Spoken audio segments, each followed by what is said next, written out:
Bienvenida, bienvenido a Observatorio Semanal. El día de hoy vamos a hablar de Brasil, vamos a hablar de sus elecciones presidenciales y vamos a hablar sobre todo de uno de los protagonistas, nefando pero protagonista de este momento político en todo el mundo, el candidato Bolsonaro. Usted ya conoce los resultados electorales. Nosotros no los conocemos porque este programa lo grabamos unos días antes de su transmisión. Sin embargo, independientemente de cuál haya sido el resultado, el fenómeno Bolsonaro es un fenómeno que merece atención y que debe analizarse con todo escrúpulo y cuidado. Por eso, Miriam, por eso, Regina, les propongo que dediquemos este bloque a reconstruir la biografía y también el pensamiento y las alianzas de este personaje en particular. ¿Quién es Bolsonaro? Bueno, para empezar, es lo que estávamos hablando antes del programa. Bolsonaro es una figura espantosa, ¿no? Es un ex-militar que de hecho fue expulso del ejército por indisciplina. Era considerado un mal militar, ¿no? Y es una figura que es diputado federal en Brasil hace 27 años, solo tiene 2 proyectos aprobados en todo ese periodo y era considerado una figura irrelevante, fue considerado casi todo el tiempo como una figura irrelevante, ¿no? Hace pocos años se candidató a la presidencia del Congreso y solo tuvo 4 votos. Pero de repente ahora con la ola, ¿no?, de antipetismo sería, ¿no?, la ola después de los procesos en contra de la corrupción y toda esa movimentación. El partido PT, el partido de Lula, el partido de Dilma, el partido de Haddad.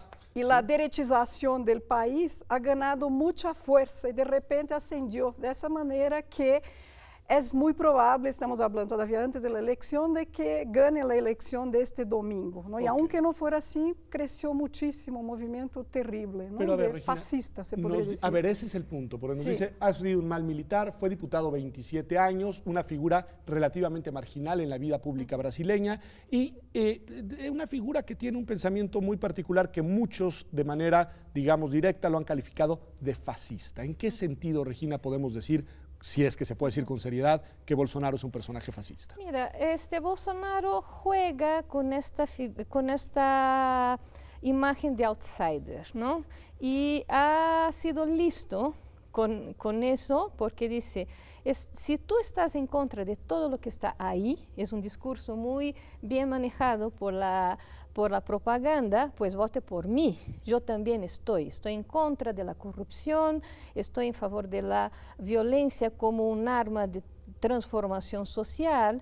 De hecho, una de las entrevistas que dio hace algunos años fue tajante en el sentido de decir que para solucionar el tema de Brasil, las elecciones no eran el instrumento idóneo, que el voto no iba a solucionar nada, que la guerra civil era el remedio.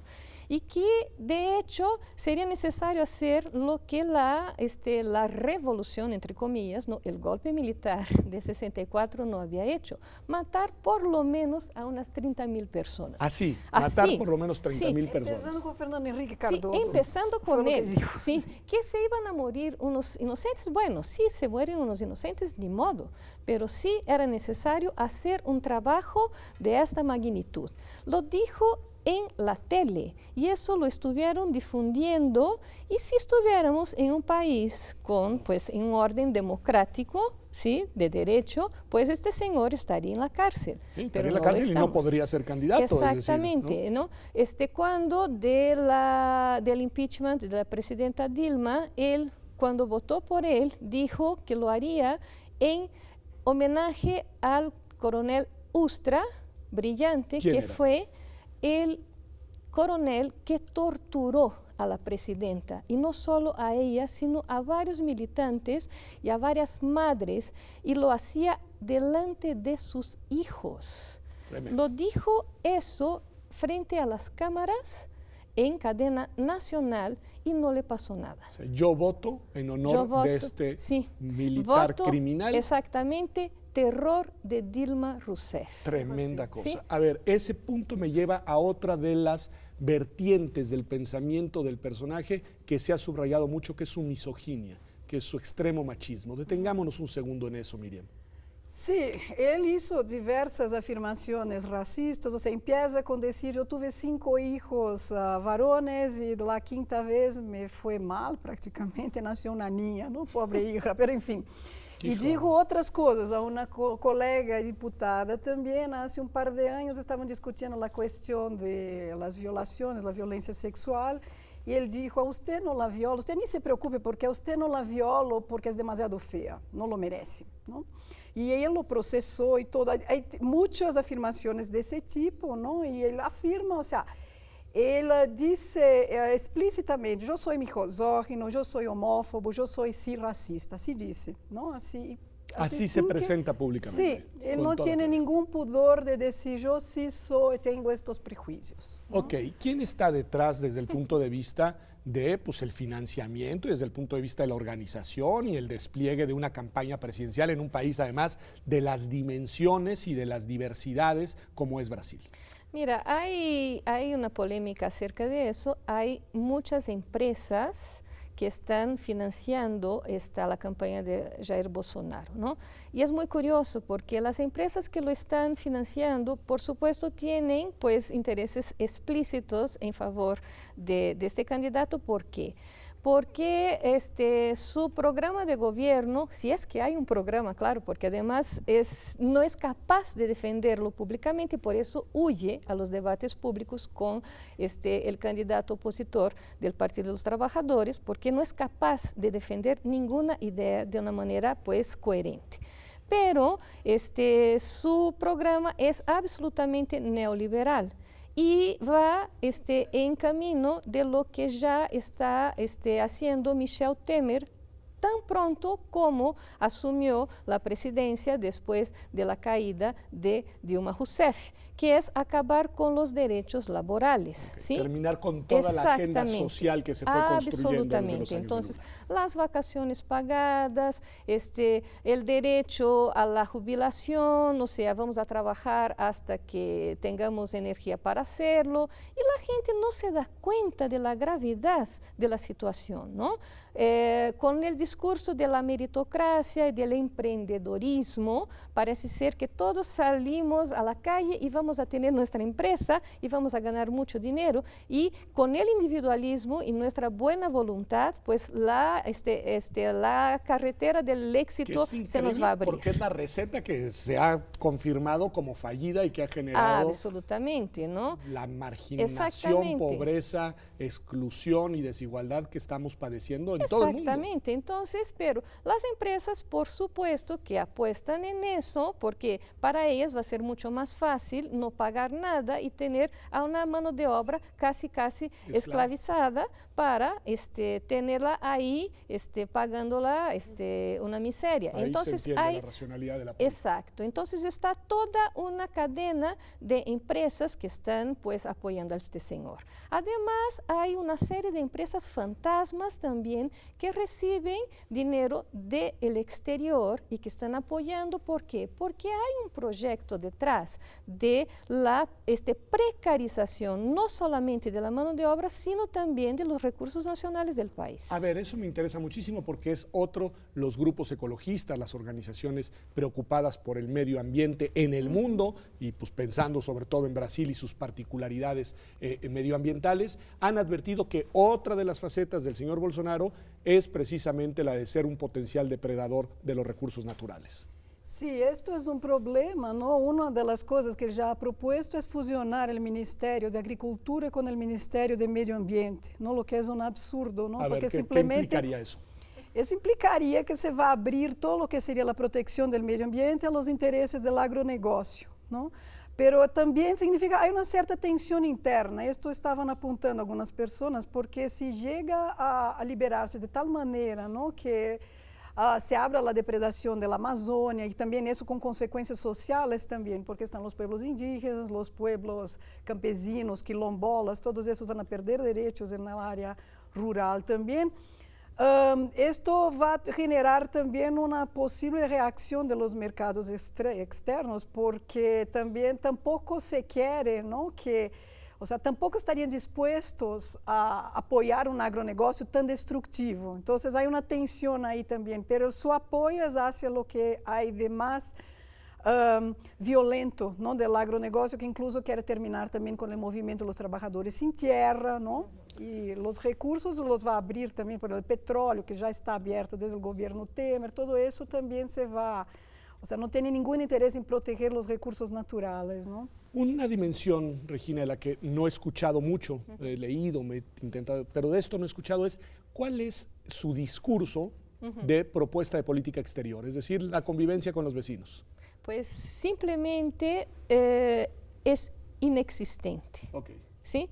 Por ejemplo, hay rumores de que hay presiones de Estados Unidos para que Brasil se aleje de China, ¿no? Hay rumores. Entonces, el señor dice, bueno, eso lo veremos después. Pero no hay una agenda de política externa. Pero si uno se acuerda de qué fueron los años del Partido de los Trabajadores en Brasil, eran otros tiempos, ¿no? Había era un protagonismo que se perdió. Exactamente, ¿no? La creación de los BRICS, ¿no? El diálogo sur-sur, la búsqueda de hecho, bueno, la creación de UNASUR, el diálogo de hecho, el protagonismo del país en el continente. La presencia en los foros internacionales. Exactamente, ¿no? Sí, de hecho un protagonismo y sí un momento en que sí Brasil tenía un lugar, ¿no? Y ahora que vemos, ¿no? Parece ser que vamos a ser los parias de los parias, y eso, bueno, ¿a quién conviene? La gran pregunta que se tiene que hacer, incluso para entender a quiénes conviene tener a un personaje que no es gris, que es nefasto dentro del panorama internacional, que nos va a poner ya en una posición de absolutamente actor de reparto, más bien de, pues, sí, de parias. Un Brasil marginal en el concierto internacional, una cuestión que ya preocupa. Estamos ahí, ¿no? De hecho, la agenda, por ejemplo, de inversión de los países en Brasil ya está bajísima. Este señor que lleva la agenda de relaciones internacionales es casi una nulidad. No se consulta para nada qué opina Brasil en ningún aspecto en el ámbito internacional.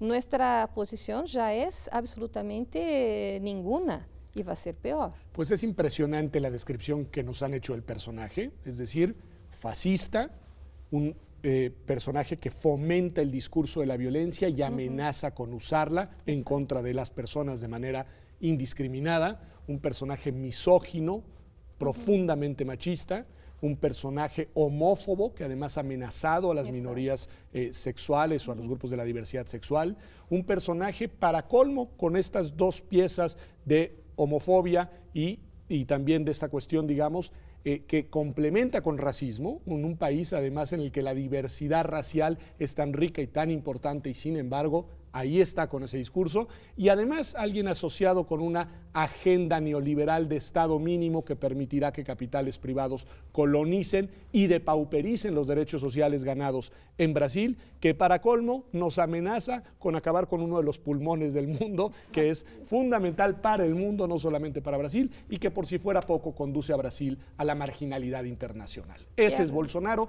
y lo que quiero que me expliquen después de un corte es ¿y cómo demonios Brasil llegó hasta donde está llegando con este personaje que quizá hoy ya está en la presidencia de la República brasileña? Ya volvemos aquí a Observatorio Semanal.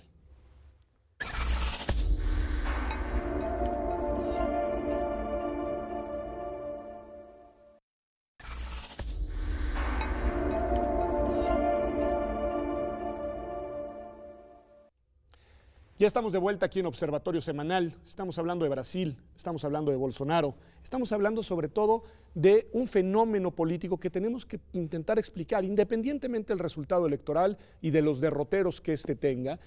¿Cómo llegamos aquí, Regina? Es decir, cómo este personaje con esas características, homófobo, racista, misógino, marginal además durante mucho tiempo de la política brasileña, hoy es un fenómeno que tiene tanto apoyo electoral. Yo creo que hay que tomar en cuenta también todo un proceso de demonización de la política que se ha llevado a cabo en Brasil, no solo en Brasil, ¿no? También es un fenómeno mundial, ¿no? De demonización de las izquierdas, de las políticas de inclusión social, de pensar la política como una herramienta, de hecho, de cambio social. ¿Sí? Y este discurso de que la política no sirve para nada, de que todos los políticos son iguales, del discurso del individualismo como la única manera de sobrevivir, ¿no? Del fin del humanismo, que eso es algo muy terrible, que yo temo por las nuevas generaciones que no piensan en un proyecto distinto, ¿no? De quiero tener mi coche, quiero tener mi trabajo, del inmediatismo también, de no tener paciencia, de construir las cosas, de esperar que las cosas... Sí, sí, que bueno, aquí tengo mi celular, entonces todo muy rápido y no tener paciencia de esperar que fructifiquen las cosas, ¿no? Que el proceso democrático es eso también, ¿no? El conflicto, el diálogo, la discusión, vamos a intentar consensar las cosas y eso tarda, ¿no? O sea, tú dirías la despolitización, el discurso antipolítica, exactamente, va generando las condiciones que hacen esto posible. Entonces es mucho más sencillo alguien que diga, yo tengo aquí la solución de la fuerza, la autoridad, y la autoridad lleva al autoritarismo lleva a que estos que tienen la idea de que vamos a discutir, no, bueno, que tiene una alternativa, no, ¿para qué? Y esos son los de la izquierda, esos son los comunistas. Estamos teniendo un discurso de los años 50, de la Guerra Fría. A ver, pero eso es importante, porque pareciera que hay aquí, te lo pregunto a ti, Miriam, en este fenómeno, y no solo en este, pero ya dedicaremos el tercer bloque a los efectos internacionales del fenómeno, pero parece que estamos teniendo una regresión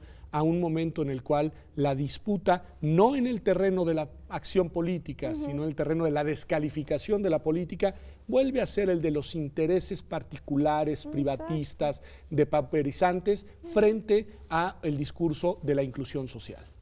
Sí, eso dentro de Brasil, yo creo que uno de los factores centrales es ese rechazo que sufrieron los gobiernos de izquierda, ¿no? Por una campaña muy bien hecha, de hecho, de los medios de comunicación, con intereses por detrás de los medios de comunicación, de darles la impresión a las personas que todos los problemas que se tenían derivaban del hecho de tener un gobierno de izquierda. O sea, hay la cuestión de la despolitización en general y hay un rechazo muy... de la izquierda. La demonización de la izquierda, de que ya habló Regina. Y así como consecuencia, ¿no?, de la campaña que se hizo, focando como el gran problema nacional la cuestión de la corrupción, que evidentemente es un problema, pero eso hace por lo menos 5 siglos, ¿no?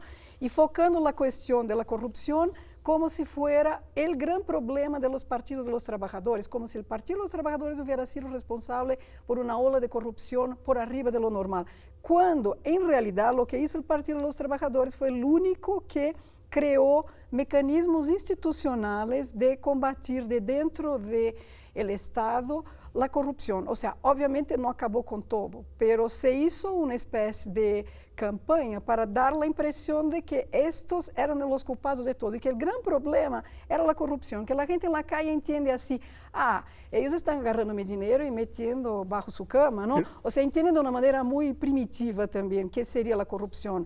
Lula es ladrón, Dilma es ladrona, ¿no? Entonces, esta simplificación de los problemas sociales fue un gran factor, ¿no?, de que se volvieran todos en contra de estos gobiernos progresistas y no entendieron la cuestión de la inclusión social, porque los gobiernos empezaron la inclusión social por abajo, o sea, las capas de la población que estaban bajo las líneas de pobreza subieron mucho. No se afectaron, por otro lado, tanto, ¿no?, los intereses de la capa de arriba, que sería el mercado financiero. ¿Por qué? Porque Lula desde el principio no quiso hacer un gobierno de confronto, porque hay una discusión ahí, ¿podría haber hecho eso o no? ¿No? Pero yo creo que si hubiera sido muy confrontativo, en 2002 hubiera caído, ¿no? Entonces, hubo una tensión, tal vez en algún momento se pudiera haber hecho más, porque ahí lo que pasó fue que las capas medias quedaron como prensadas, ¿no? Y recayeron justo en eso. Pero a ver, vamos a ver el punto. Uno, sí fenómenos de corrupción, pero aquí me dices una manipulación discursiva y mediática para Exacto. magnificar el problema y para asociarlo exclusivamente con una parte política, que era el PT y sus gobiernos. Sí. Y después una política social efectiva, porque hay que recordar lo que decíamos de Brasil hace algunos años con sus políticas sociales de inclusión y los resultados de las mismas. Y sin embargo, bueno, con las clases medias que no se ven beneficiadas, pero sin embargo, todo indica que una parte de los votantes potenciales de Bolsonaro Sí, viene de ahí. son los beneficiados Sí. con estas políticas sociales. Y son además en muchos casos personas, déjame decirlo así, no blancas, digamos, o sea, las personas que van a ser, y son mujeres también. ¿Cómo explicar eso? Sí, ahí hay toda la conformación de un discurso, de hecho, ¿no?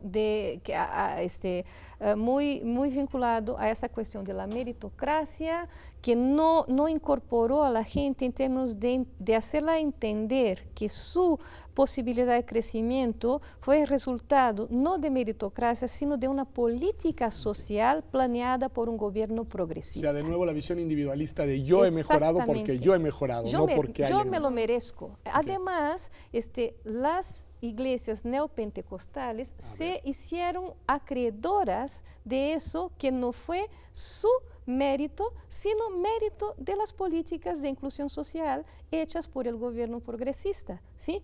Entonces, por ejemplo, lo de la teología de la prosperidad, no, hombre, surfeó, como se dice, en este mar, ¿no? Usted sí puede, usted puede ser rico, usted puede lograr, ¿no? La familia, las buenas costumbres, el temor a Dios, el diezmo le va a hacer mejor, más feliz, más dueña de su posibilidad de progresar en la vida. A ver, ese fenómeno que se ha hablado, y qué bueno que lo traes a la mesa, Regina, del papel de las iglesias evangélicas en la política de Brasil. A ver, ¿qué decir de eso? Porque es un papel que fue creciendo y que cuando se dieron cuenta ya estaba en el centro de la sala. Es muy complicado eso, de hecho, ¿no? Surfearon también las iglesias evangélicas en el hecho de que el catolicismo, bueno, para empezar, el catolicismo desde el siglo XVIII, ¿no? Historiadores como Sérgio Buarque de Holanda han dicho que los brasileños nunca han sido tan serios así con la iglesia, ¿no? Nunca tuvieron una iglesia tan... sí, pero hasta los 70 eran 90 y tantos % de católicos, pero con iglesias de estas pentecostales, ¿no? De inicio vinieron de Estados Unidos, pero se multiplicaron, pues, fragmentaron, cada quien funda su propia iglesia, son iglesias profundamente conservadoras con esta idea de la prosperidad individual y del mérito, que Dios te ayuda directamente, ¿no? Hicieron también con que todo el papel social que había tenido la Iglesia Católica con la teología de la liberación se fuera reduciendo, ¿no? Hay explicaciones sociológicas acerca de eso, yo no soy especialista en el tema, pero hay quien diga también que hay algo de un refuerzo positivo al individuo, ¿no? Que le cae bien a determinadas capas de la población, ¿no? De las capas más populares, que sienten que una valoración que a lo mejor la Iglesia Católica no había sabido darles, entonces creció de una manera impresionante, está tomando espacios que pues, la Iglesia Católica tenía, ya bajó, yo creo que ya está abajo de 70%, ¿no? La población católica. Lo peor es que han crecido estas iglesias protestantes, no es que se haya... Claro, no es que se haya secularizado la sociedad brasileña, pero de nuevo es lo que decía Regina, no es la política, no fue la acción política, no fueron las políticas públicas, lo que te ha hecho estar en donde estás fue otra cosa, que en este caso pues es la religión, es tu Dios, etcétera. Es decir, de nuevo la despolitización de la vida pública. Sí, y entonces, ¿qué tenemos? Tenemos, por ejemplo, esa cuestión también del apelo que hace Bolsonaro, ¿no? Primero, el discurso de la corrupción. Este señor tiene 3 hijos metidos en la política como él, ¿sí? Y al mismo tiempo juega con la necesidad de disminuir la acción del Estado. Es él y su familia una paradoja viviente, ¿no? Él vive del Estado, pero dice que el Estado tiene que ser menor. La gente no hace la asociación de lo que él dice que prega y lo que hace. porque su discurso entra por una forma a partir de la propaganda y tenemos un problema importante también. Toda la propaganda de Bolsonaro fue hecha a partir de las redes sociales. El a nuevo partir, fenómeno, claro. Exactamente, el fenómeno... Que es otro de los factores que nos ayudan a explicar cómo estamos en donde estamos. Exactamente. Entonces, ¿qué tenemos? Tenemos la era de las posverdades, ¿no? Quien grita más es el que tiene la razón. La gente no escucha razones, no quiere la comprobación de los hechos. ¿Por qué? Porque el fenómeno mediático, más allá de la televisión abierta, va por las redes sociales, va por el WhatsApp y se hacen células en que el pariente... Se van reforzando en sus exactamente. creencias. No, pero es que mi tío me dijo, mi amiga me contó, eso lo oí, lo leí en Facebook. Entonces, como todo el mundo opina sobre política, se vuelve expert en lo que pues cree. Y entonces se vuelve una cadena de mentiras que refuerzan, ¿sí?, los hechos para que entonces lo que alguien dijo se vuelva la verdad. Y está muy difícil de luchar en contra de eso. Muy importante. No conocemos nosotros, porque estamos grabando el programa antes de que fueran las elecciones, el resultado electoral. Sin embargo, les pregunto a partir de las encuestas y de la información que se fue dando sobre las tendencias electorales, si hay en Brasil unos bastiones, si es que existen lugares que, digamos, sean los potenciales centros de resistencia al fenómeno Bolsonaro. Bueno, para empezar, la votación de los candidatos de oposición a Bolsonaro, en el caso al PT, ¿no?, siempre ha sido muy grande en el Nordeste, que de hecho sí, Bolsonaro ha tenido un apelo en las capas populares, pero no en el Nordeste, que es donde los programas sociales más se hicieron sentir, ¿no? Con el Bolsa Familia, los programas que han quitado Brasil, de hecho, del mapa del hambre, ¿no?, de la ONU. Sí. O sea, estas partes, o sea, son claramente progresistas todavía, el noreste pero brasileño sería, digamos, un sector... el nordeste, sí, que es la punta, ¿no?, de América del Sur.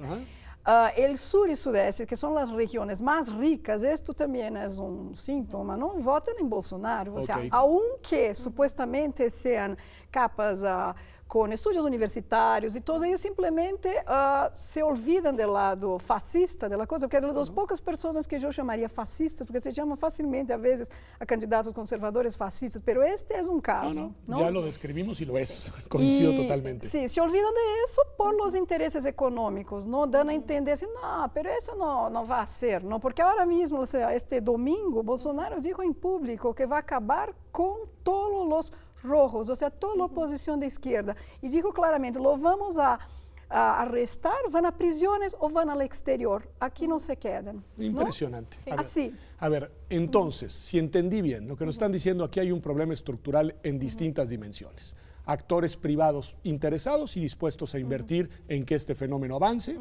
Un problema de corrupción que, si bien existe, fue manipulado mediáticamente y asociado intencionalmente con una fuerza política, con el PT, precisamente por sus políticas sociales de los gobiernos anteriores. Políticas sociales que beneficiaron a las capas más bajas de la sociedad, pero no a la sector de clase media que ahora está jugando un papel pro Bolsonaro. El fenómeno de las iglesias pentecostales, que hay que mirarlo como un fenómeno particularmente interesante en el caso de Brasil y potencialmente expansivo hacia otras regiones del mundo. Y esta última cuestión, que yo sí creo que es interesante, de cómo los sectores populares son hoy en Brasil más progresistas y los sectores más educados son los que están dándole su voto al fascismo. Tremendo, tremendo, tremendo para Brasil, pero también tremendo para el mundo. Vamos a un corte y volvemos. Y volvemos a hablar precisamente de eso. ¿Qué significa el fenómeno Bolsonaro, independientemente de su posición política en estos momentos, para el mundo en este momento? Regresamos aquí a Observatorio Semanal.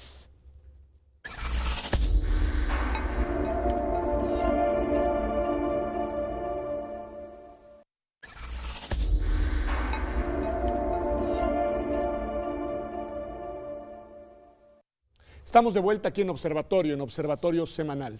Ya desde hace algunos años la literatura política, los autores que se dedican a analizar teórica y también desde el punto de vista empírico los fenómenos de la política mundial advertían que venía una regresión autoritaria. y nos decían que hay una suerte, digamos, como de desmoronamiento de la apuesta democrática de posguerra, una apuesta democrática que al menos en Occidente parecía que se había consolidado en distintas olas, poco a poco, y llegó a nuestro continente, y nos advertían esto mirando realidades, mirando a Estados Unidos y el fenómeno Trump, mirando lo que ha sucedido en Italia con esta alianza entre la Lega y Cinque Terre y el señor Conti, mirando lo que sucedió en Polonia, ¿no?, con los hermanos gemelos de declarada posición fascista, mirando la tremenda cuestión en Hungría y su endurecimiento además absolutamente xenófobo con las migraciones, mirando la amenaza de Le Pen en Francia, es decir, mirando realidades políticas concretas muy presentes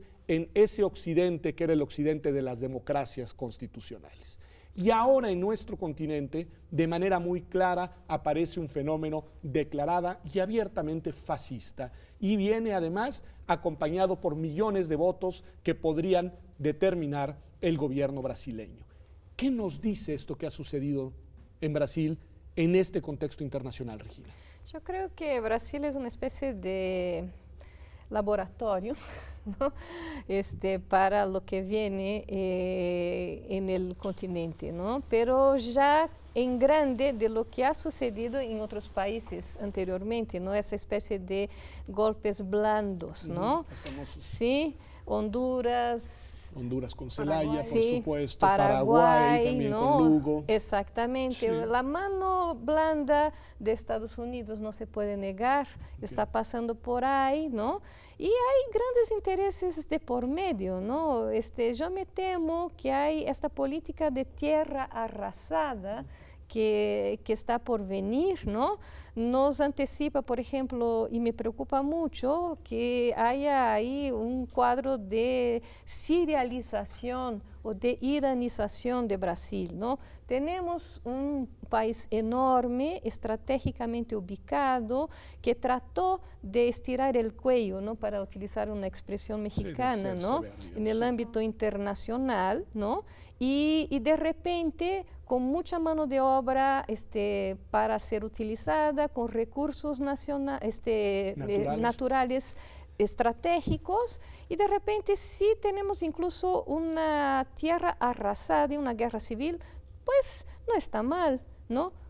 O sea, hay, desde tu punto de vista, también, digamos, actores y agendas e intereses internacionales, digamos, exactamente. mirando esto con interés, Sí. y esperando qué ventaja van a poder Sí, sacar de esto que exacto, sucede. ¿no? Porque tenemos unas élites que no tienen, de hecho, un proyecto nacional y nacionalista, porque si hubiera, de hecho, un proyecto efectivo, no tendríamos este caos y tendríamos un poco más de cuidado de parte de estas élites, porque de hecho no tenemos aquí ahorita dos candidatos con dos proyectos extremadamente opuestos. Tenemos sí un candidato fascista que apela incluso a una agenda no de conciliación, sino de ataque y de confronto. Y un candidato que lo que está tratando de hacer es ir más allá del propio Partido de los Trabajadores y tratar de mantener el orden democrático. Sí, Y no ha tenido apoyo de las fuerzas que podrían hacer lo máximo esfuerzo para que el orden democrático se mantuviera. Tenemos un poder judicial que no actúa con cuestión de a derecho, ¿sí? No está siendo y que no está justo siendo el factor de ni contención parejo, no y que no está siendo el defensor de la institucionalidad Exactamente, democrática. al contrario. Tenemos un parlamento tampoco cuidadoso, Que además muy fragmentado, absolutamente sin liderazgos conservador y que va a ser todavía más conservador en esa próxima legislatura. ¿Podemos decir desde tu punto de vista, Miriam, que estamos en la antesala de una regresión autoritaria? Em Brasil, seguramente, se gana a eleição Bolsonaro, seguramente, a esta hora já sabremos quem ganhou, pero aún assim, aunque não ganhar a eleição Bolsonaro, vamos a tardar, eu creio que muitos anos, porque a violência que ele ha impulsado a partir de seu discurso já se ha disseminado por las calles, ¿no? Os prejuízos se estão expressando de uma maneira muy espontánea, ¿no? Las personas se dicen racistas, han sido atacadas personas en la calle, han sido asesinadas personas en la calle. En las últimas semanas, desde que subió Bolsonaro, se multiplicó ese tipo de ataques. Se legitima el discurso autoritario. Exactamente, entonces legitima el discurso autoritario y en el mundo también hay porque es esta el punto. posibilidad. ¿Cómo ¿no? leer? Digo, yo sé que no somos expertos en geopolítica, pero ¿cómo leer a Bolsonaro desde la perspectiva de Estados Unidos y Trump? Pues como puertas abiertas justamente para esta política de exclusión y su legitimación. Eso es lo más grave. O sea, es un eco de la misma receta, digamos, de alguna manera. Sí, yo diría que es un poco la legitimación de la criminalización del otro, cualquiera que sea este otro, interno o externo. La xenofobia por una parte, pero también la discriminación de las minorías adentro. Él mismo dice, voy a gobernar para las mayorías. No, sí, yo leí una declaración en la que decía, las minorías van a tener de dos, o sumarse a la mayoría o desaparecer. Exactamente, y eso, imagínense un presidente de un país de 200 millones de habitantes que diga eso. En un país que además hay que decirlo, está construido venturosamente a partir de las minorías y de las diversidades y de la pluralidad, de todo tipo. La riqueza brasileña es precisamente esa diversidad social, una diversidad que ahora, y ideológica y política y cultural, que ahora se va a pretender homologar. Te voy a hacer una pregunta muy difícil a las dos, pero empiezo con Miriam, que es la siguiente. Mirando las cosas en el mundo de hoy, mencioné algunos países, pude haber mencionado también a Holanda, Austria, en fin, en los cuales esta regresión, mal que bien, se está dando y se está dando con discursos muy similares. ¿A dónde voltear? ¿A dónde voltear? Mira, yo creo que lo que se está pasando, o sea, uno de los puntos es lo que se ha llamado en la teoría política reciente del populismo de derecha. No me gusta mucho el término populismo porque se usa para cosas muy distintas, ¿no? ¿De dónde surge ese movimiento de crecimiento de la derecha que se ha llamado populismo de derecha, que como ¿no? has mencionado, assim, en Estados Unidos, en varios países de Europa, yo viví muchos años en Alemania también, y ahí ha suplantado ya el Partido Socialdemócrata, la AfD, que es un partido de extrema derecha legalizado, porque hay todavía el neonazi que no es legalizado, ¿no? Hay un crecimiento impresionante de esto. Y yo creo que uno de los diagnósticos posibles es simplemente el que dice que esto también es una consecuencia de las promesas no resueltas del liberalismo, que hace 200 años que se promete que mientras suba el mar, todos los barcos subirán, que es una metáfora, pero muy clara, una metáfora, todos parejitos. Y no ha funcionado. O sea, la desigualdad en el mundo, como muestran estudios como el de Piketty, por ejemplo, ¿no? ha aumentado. Y está rebotando hacia este lado, o sea, la frustración, la xenofobia, la criminalización del otro. La estructura económica, digamos, como parte de la explicación. Exactamente. Entonces yo creo que todo ese movimiento que es, de hecho, internacional, la solución de eso tendrá que ser también algo más allá de los fenómenos nacionales, porque en Brasil se explica el crecimiento de Bolsonaro a partir de esta demonización de la política, sobre todo de la izquierda, ¿no? Pero no se explica tanto también. Uno de los factores es así, no se discutió suficientemente en Brasil la dictadura militar. Es una de las cosas que se apunta, o sea, no se ha criminalizado los actos de la dictadura militar como se debería haber hecho después de que se cayó.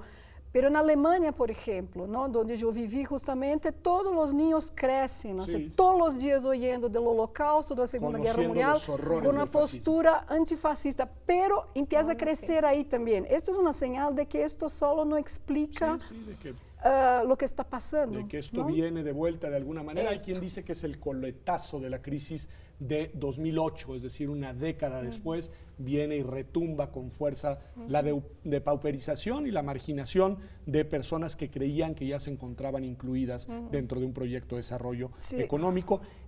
¿Esperanzas? ¿Algún modelo?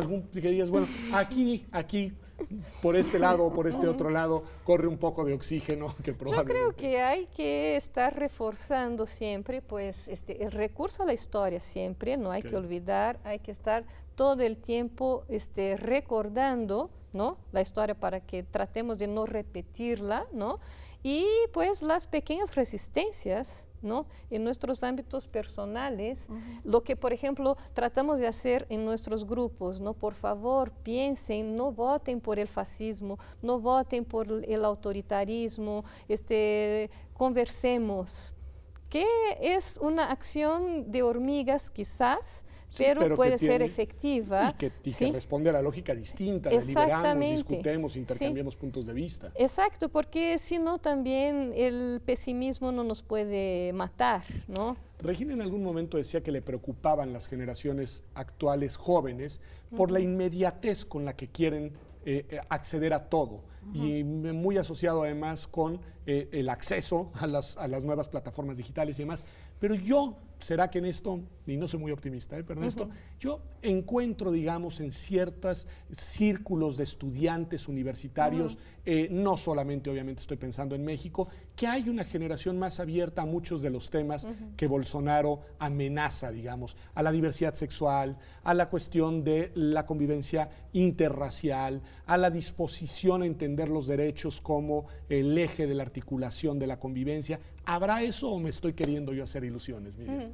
Eu creio que sí hay, ¿no? Incluso en Brasil, a pesar de todo, también ha habido movimientos, ¿no? De 2013, que fue cuando la cosa empeoró hacia acá, de jóvenes que han tomado escuelas y puesto en discusión una serie de cosas.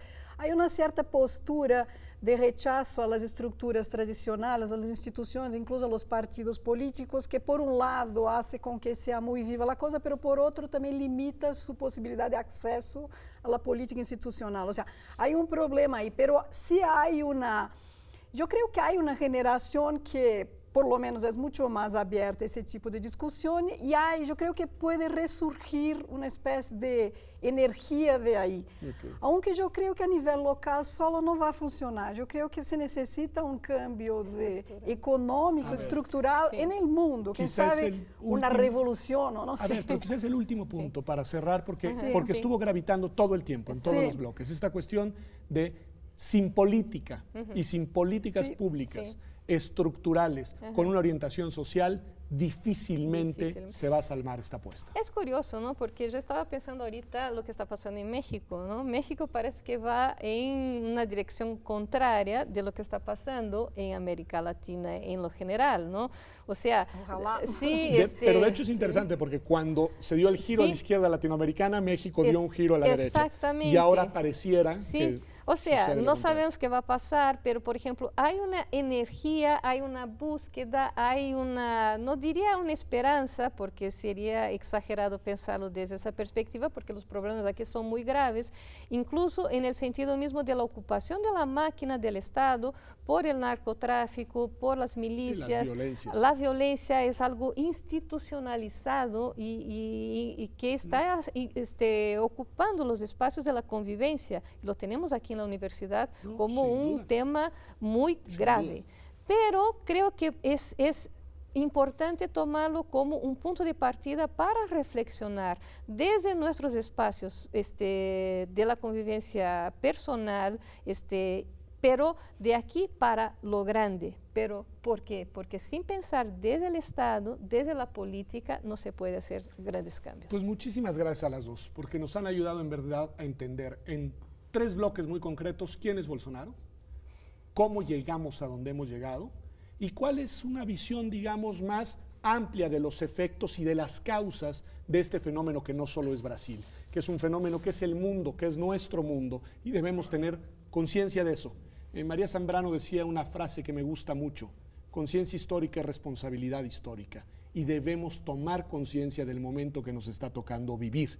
Y quizá también de esto, que a pesar de los problemas y de las muchas falencias que tiene la sociedad y la institucionalidad mexicana, quizá estamos viviendo una oportunidad de ser un ejemplo, de ser un modelo de hacia dónde se puede construir una sociedad más incluyente, más democrática, menos discriminatoria y en ese sentido social, más libre. Esto ha sido Observatorio Semanal. Nos vemos aquí, como todos los domingos, en TV UNAM la próxima semana.